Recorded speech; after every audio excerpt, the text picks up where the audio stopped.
नमस्कार, मैं विपिन कुमार अपने YouTube channel we are maths classes में आपका हार्दिक स्वागत करता हूं। हम जो है कक्षा 10वीं के चैप्टर नंबर 1 वास्तविक संख्या यानी रियल नंबर्स को डिस्कस कर रहे हैं।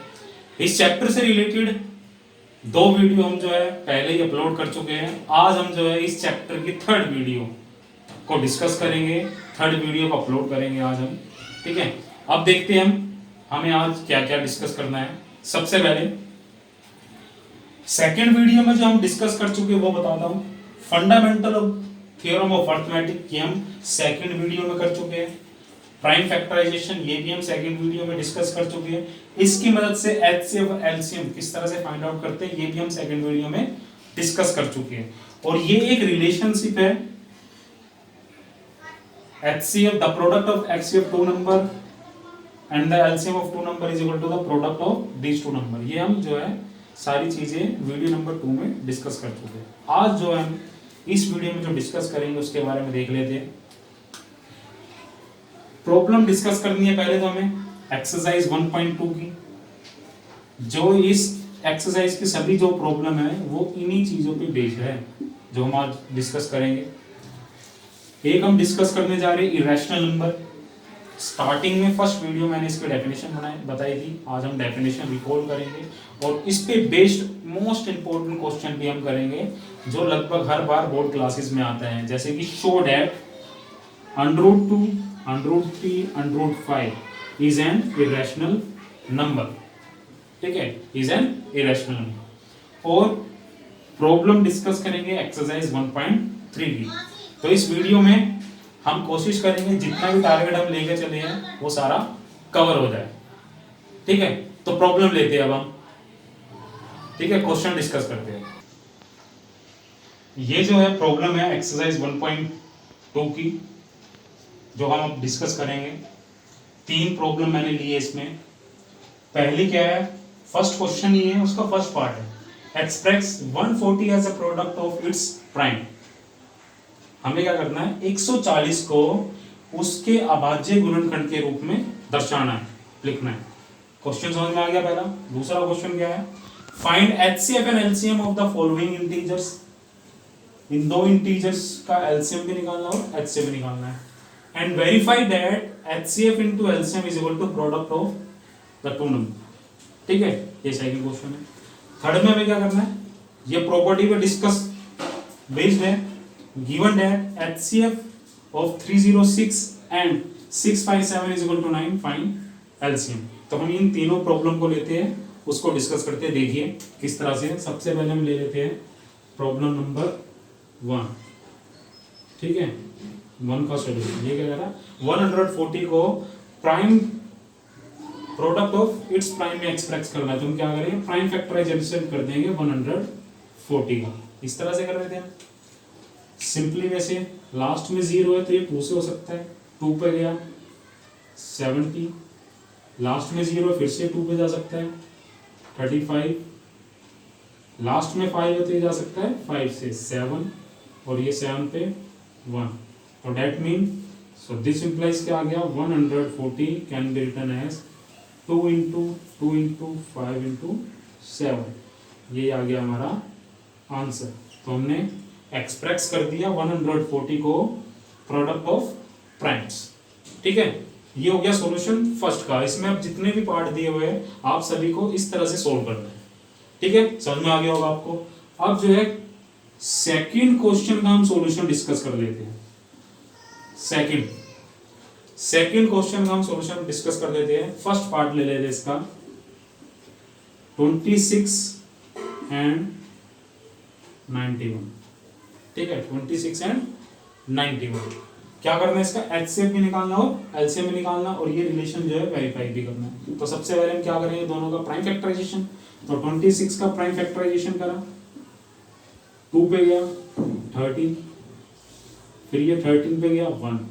तो 26 can be written as 2 into 13। ठीक है, अब क्या करना है, 91 का प्राइम फैक्टराइजेशन करा, ये जाएगा 7 पे। 13 7 जा 91 यानी 13 7 91। 13 से कर दो 7 से कर दिया हमने 13, फिर 13 एकम 13। तो 91 को हमने लिखा 7 इंटू 30। और लास्ट वीडियो मैंने बताया था जो इन दोनों में कॉमन आ जाएगा उसका मल्टीपल क्या हो जाएगा, HCF। So HCF of 26 and 91 is equal to आ गया 30। ठीक है, और एलसीएम क्या आ जाएगा इनका, LCM of 26 and 91 is equal to 13। जो HCF आएगा वो तो आया था, अब जो बच गया 2 बच गया और 7 बच गया। सो 2 इंटू 7 इससे मल्टीप्लाई कर देंगे तो 13 इंटू 2 इंटू 7। तो ये किस तरह से 13 गुणा में 2 गुणा में 7, तो 13 दूनी 26, 26 को 7 से मल्टीप्लाई करो, 7 6 42, 4 7 दूनी 14 और 18। ठीक है, तो ये आ गया 182। तो ये हो गया एलसीएम भी आ गया और इसका एचसीएफ भी आ गया। अब जो हमें ये रिलेशन वेरीफाई करना है, ठीक है, वेरीफाई कर लेते हैं। देखो यहां कर देता हूं मैं, HCF into LCM is equal to, HCF हमने निकाला है 13 इंटू एलसीएम हमने निकाला 182। 182 मतलब कि ये पूरा, तो हम ये पूरा लिख देते हैं 13 इंटू 2 इंटू 7। हमें एक्सप्रेस करना product of the two number. तो अब हमें ऐसा कॉम्बिनेशन बनाना है इनका कि ये दो नंबर बन जाए। दो नंबर कौन कौन से दे रहे थे, 26, 13 2 जा 26 बन गया और 13 7 जा 91 बन गया। तो ये हो गया रिलेशन वेरीफाइड, हेंस वेरीफाइड। ठीक है, तो ये क्वेश्चन भी उम्मीद करता हूं आपको समझ में आ गया होगा। अब जो है हम थर्ड पार्ट डिस्कस करेंगे। ठीक है, अब जो हम तीसरा क्वेश्चन डिस्कस कर लेते हैं। गिवन दैट, ये हमें गिवन है और हमें फाइंड आउट करना है LCM of these two number, यानी 306 एंड 657। ये जो है प्रॉपर्टी पे बेस्ड है, इस रिलेशन पे जो हमने सेकंड क्वेश्चन में करा। तो सबसे सॉल्यूशन में हम क्या करेंगे, we know that the product of HCF of two number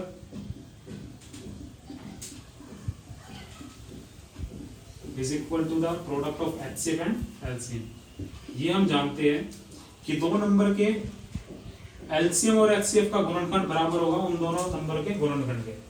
तो हमें क्या दिया हुआ, दिस इंप्लाइज या देयरफॉर HCF ऑफ 306 और 657 into LCM of 306 657 is equal to product of these two number, ये A है और ये B, यानी कि 306 into 657।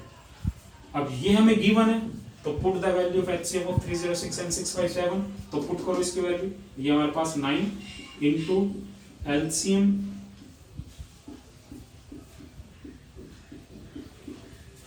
306 into 657। तो 9 इंटू में इस तरह जाके डिवाइड में आ जाएगा, तो एलसीएम आ जाएगा हमारे पास। LCM of 306 into 657 is equal to 306 into 657 divide में 9। अब देखते हैं हम इसको कैंसिल करना है। देखो ये 3 पे कैंसिल हो जाएगा, 3 3 जा 9, 3 एकम 3, ये 0, 3 दूनी 6, फिर से 3 पे कैंसिल होगा, 3 1 जा 3, 3 3 9, 3 चौक 12, 34 बच गया। तो आंसर आ गया हमारे पास, क्या आएगा 34 इंटू 657। तो साइड में मल्टीप्लाई कर दो, 657 की मल्टीप्लाई कर दो 34 से, 4 से 28, 2 20 22 2 6 चौक 24, 24 और 2 26, 3 से करो 3 7 21, 2 बचा, 3 बचे 15, 2 17, हासिल 1, 6 18 और 1 19। तो 8 3 13 का 3 हासिल 1, 12 का 2 हासिल 1 2। तो आ गया हमारे पास 22,338। ये आ गया हमारा आंसर।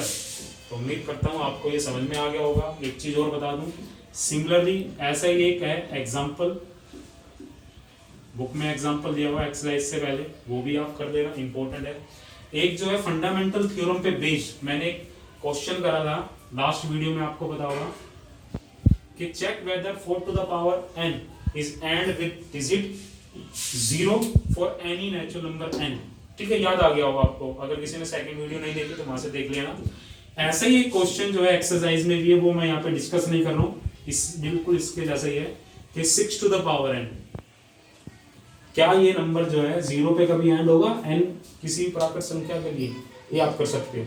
ठीक है, अब जो हम नेक्स्ट टॉपिक डिस्कस करेंगे इरेशनल। अब जो है हम नेक्स्ट टॉपिक पे मूव करते हैं, इरेशनल नंबर यानी अप्रिमेय संख्याएं। फर्स्ट वीडियो में मैं इसकी डेफिनेशन के बारे में बता चुका हूं, अब मैं यहाँ पे दोबारा भी बता देता हूं कि इरेशनल नंबर क्या होता है, एक ऐसी वास्तविक संख्या जिसको हम p/q के रूप में नहीं लिख सकते। ठीक है, a real number that can't be expressed in the form of p/q is called irrational number। For example, √2, √3, pi, etc। ठीक है, ये सभी जो क्या है, इरेशनल नंबर है। ठीक है, इस चैप्टर में जो है इसका यूज क्या है, इसका यूज क्या है कि हमें √2, √3, √5, 3 into √2 या a plus b into √p where p is a prime, इन सभी को इरेशनल नंबर सिद्ध करना है, यानी कि अप्रिमेय संख्या सिद्ध करके बतानी है हमें। ठीक है, इस चैप्टर में ये करना है, इससे रिलेटेड, इस टॉपिक से रिलेटेड। अब वो कैसे होगा, वो हम एक थ्योरम है कि show that √2 is an irrational number. उससे पहले एक और रिजल्ट है हमारे पास, इस रिजल्ट का बहुत यूज है, इस रिजल्ट को पहले समझो। ये थ्योरम भी कह सकते हैं इसको, ये एक थ्योरम है। क्या कह रहा है theorem, let p be a prime number. अगर p मेरा एक प्राइम नंबर है and if p divides a square, अगर p जो है a स्क्वायर को डिवाइड कर रहा है, सो this implies p also divides a। ठीक है, ये एक रिजल्ट है, ये आपको याद रखना है। जब हम वो क्वेश्चन डिस्कस करेंगे, थ्योरम डिस्कस करेंगे, √2 को सिद्ध करना है कि एक अप्रिमेय संख्या है, √3 को सिद्ध करना है कि अप्रिमेय संख्या है, तो उसमें काम आएगा। तो रिजल्ट आप देखो क्या कह रहा, अगर p कोई एक अभाज्य संख्या है तो p a स्क्वायर को विभाजित करता है, अगर a स्क्वायर को विभाजित करता है तो वो a को भी विभाजित करेगा। देखो समझ लो आप, फॉर एग्जांपल देख लो, मैंने कोई एक संख्या ले ली, मान लो 3, अभाज्य है। ठीक है, अब मैंने ले लिया एक और संख्या 9 का स्क्वायर, 9 का स्क्वायर। अब देखो 3 जो है, अगर 3 इसको विभाजित करता है 9 के वर्ग को, तो ये केवल 9 को भी विभाजित करेगा। 9 का स्क्वायर 9 into 9 कितना आ गया, 81। तो जो 3 है वो 81 को डिवाइड करता है, बिल्कुल करता है भाई। अगर इसको डिवाइड करता है तो वो 3 9 को भी क्या करेगा, डिवाइड। तो ये याद रखना है। ठीक है, अगर कोई अभाज्य संख्या a स्क्वायर को विभाजित करता है तो वो a को भी क्या करेगा, विभाजित करेगा। अब देखो हमें करना है कि वर्गमूल 2, वर्गमूल 3 एक अप्रिमेय संख्या है। एक चीज और याद रख लेना आप कि वर्गमूल में अगर कोई p दे रखा है तो वो 101% अप्रिमेय संख्या होगी, जहां पर p क्या है, प्राइम। कभी कभी देखो क्या होगा, मान लो √, में ये दे दिया हमारे पास 18। अब आप कहोगे भाई 18 जो है वो तो प्राइम नंबर नहीं है, लेकिन 2 into 3 into 3, 18 को हम लिख सकते हैं ऐसे, 3 का पेयर बन के आ जाएगा बाहर, तो 3 into 2, 3 into 2। तो ये देखो किस तरह से है, 3 जो है एक रैशनल नंबर है और √, जो है इररेशनल नंबर है।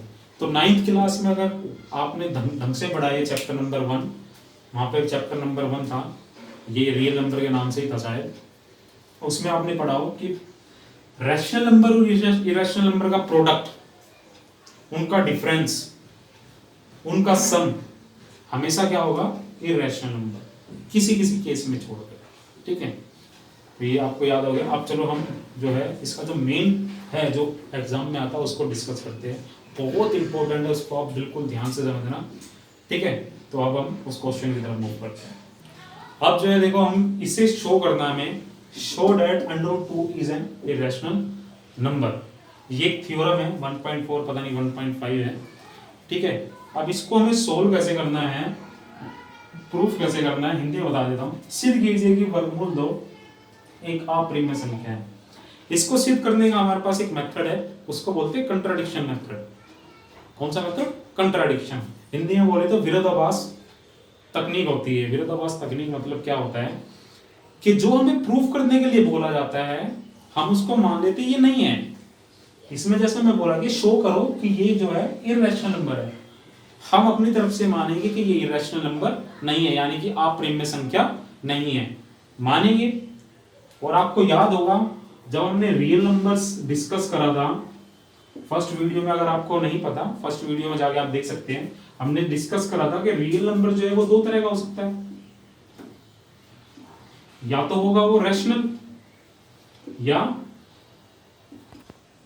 आपको याद होगा फर्स्ट वीडियो में डिस्कस करते हैं रियल नंबर जो है वो दो ही प्रकार के होते हैं, या तो वो रैशनल होगा या इरेशनल, या तो होगा प्रिमेय या अप्रिमेय। तो विरोधाभास तरीके से हमें इसको करना है। विरोधाभास में हम क्या करेंगे, यानी कंट्राडिक्शन में क्या करेंगे, कंसीडर कर लेंगे कि ये इरेशनल नंबर नहीं है। इरेशनल नहीं है तो इसका मतलब कौन सा है? रैशनल। रैशनल होगा तो हम उसको लिख सकते हैं P/Q के रूप में। अभी मैं सिर्फ बता रहा हूं ये हमें किस तरह से करना, सोल्यूशन हम कर देंगे। अगर इरेशनल नहीं है तो कौन सा होगा? रैशनल। रैशनल है तो P/Q के रूप में लिख सकते हैं। अगर P/Q के रूप में लिख सकते हैं तो उसपे 3 कंडीशन होती थी, याद हो आपको। Q 0 नहीं होगा, ठीक है। P और Q क्या होंगे? इंटीजर्स, और इन दोनों का जीसीडी क्या होगा? 1। उम्मीद करता हूं आपको याद आ गया होगा। इस चीज का हम बहुत इंपॉर्टेंट है यूज जो हम करेंगे। इन दोनों का जीसीडी क्या होना चाहिए? 1। अगर ये कौन सी संख्या है? रैशनल। चलो अब इसको सोल्व करते हैं।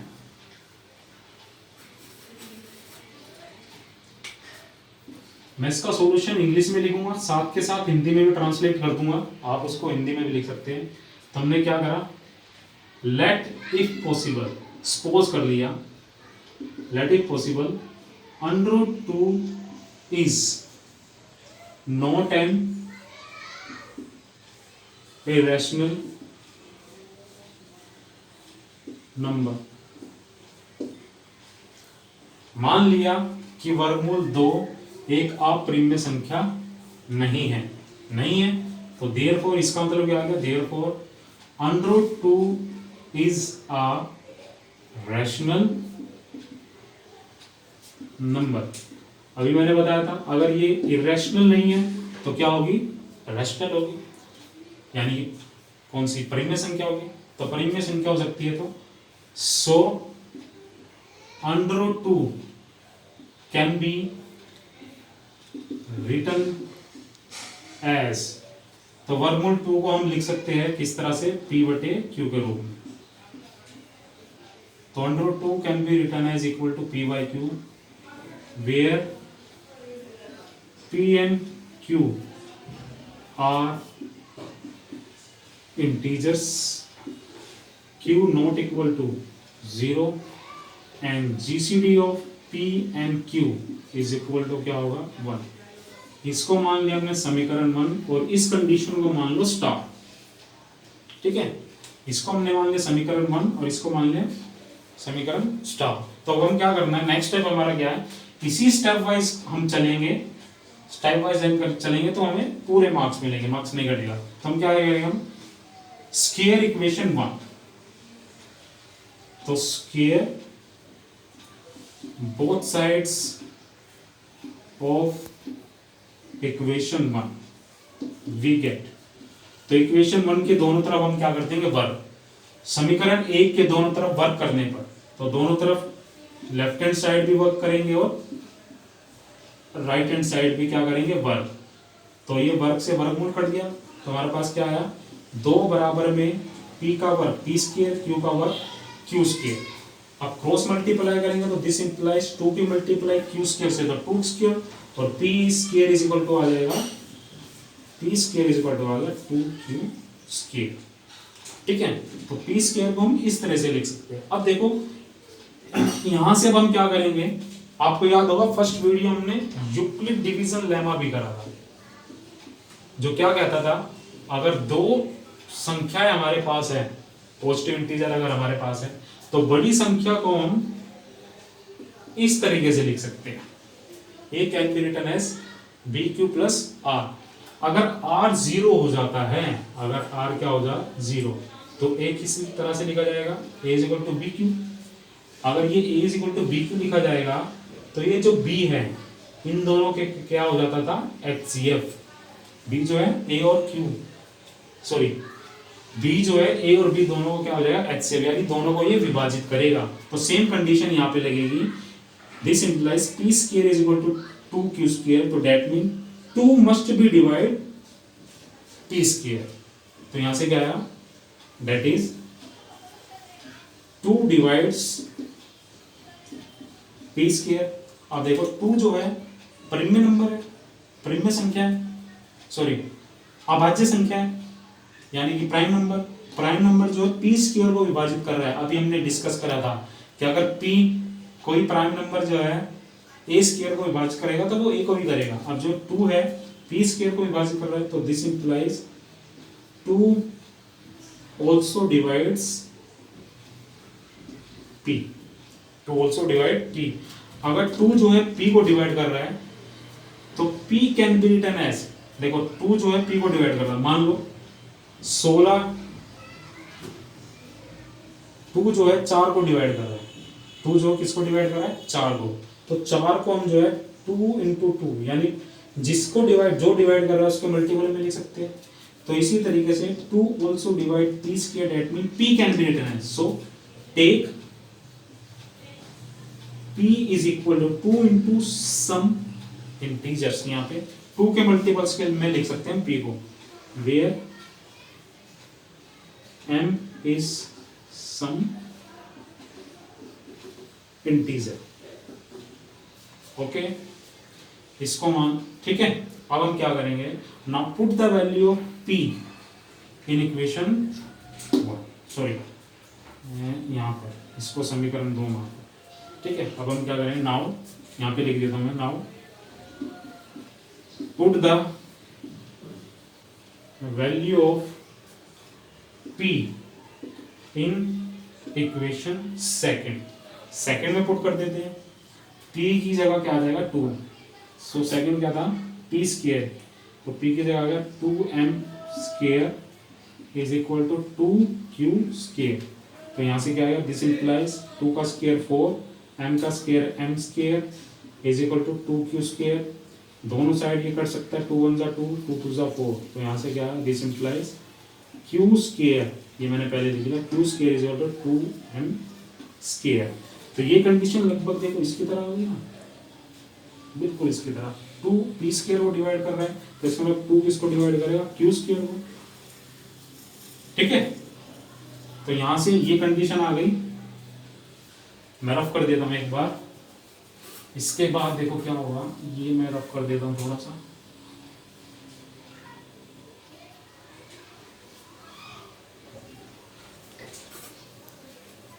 देखिए इसके बाद देखो क्या होगा, फिर इसके बाद that is 2 divides q square, so this implies 2 also divides q। यहां पे क्या कह रहा है, 2 डिवाइड कर रहा है p को और 2 डिवाइड कर रहा है q को, तो therefore 2 divides p and q, ठीक है। दोनों को डिवाइड करा, दोनों को डिवाइड करा, तो डेट में क्या आ गया, GCD of p and q is equal to कितना आ गया, 2। दोनों को डिवाइड कर रहा है, तो 2 एक ऐसी बड़ी संख्या आ गई जो p और q दोनों को डिवाइड करेगा, दोनों डिवाइड, तो इनका जीसीडी क्या आ गया 2। लेकिन जब हमने कंसीडर करा था कि ये रैशनल नंबर हो जाएगा, और रैशनल नंबर ये वाली कंडीशन थी जो कि इन दोनों का जीसीडी क्या है 1, लेकिन हमारे पास सोल्व करके क्या है, जीसीडी कितना आ गया 2, विच इज अ कंट्राडिक्शन, जो क्या है, कंट्राडिक्शन है। Which is contradiction of. जब हमने इसको सोल्व आउट करा पूरा तो हमारे पास जीसीडी जो इन दोनों का क्या आ गया 2, लेकिन जब हमने कंसीडर करा था तो हमारे पास जीसीडी क्या आया 1, तो ये कंट्राडिक्शन हो गया। तो यहां से हम लिख देंगे which is an contradiction of our objection. और ऑब्जेक्शन बाद में लिखेंगे विच इज अ कंट्राडिक्शन। जो ये कंट्राडिक्शन है यानी कि विरोधाभास हो गया जो हमने माना था। तो इसका मतलब क्या होगा, जो हमने कंसीडर करा है वो गलत कंसीडर करा। Which is a contradiction, so our assumption was wrong, hence under root 2 is an irrational number। ये हो गया प्रूफ। बहुत इंपॉर्टेंट क्वेश्चन है। इस टाइप का क्वेश्चन बोर्ड में लगभग हर बार आता है। ये डिस्कस करा हमने अंडर रूट 2 के बारे में। और कौन से क्वेश्चन है, अंडर रूट 3 है, अंडर रूट 5 है, अंडर रूट 7 है, अंडर रूट 11 है। इन सबको आप ट्राई कर सकते हो।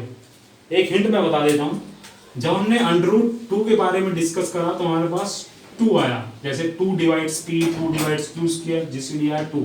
जब हम रूट 3 के बारे में डिस्कस करेंगे तो 2 की जगह 3 आ जाएगा, यानी कि 3 divides p square, 3 divides q, ठीक है, q स्क्वायर यानी q, जीसीडी आ जाएगा 3 विच इज कंट्राडिक्शन।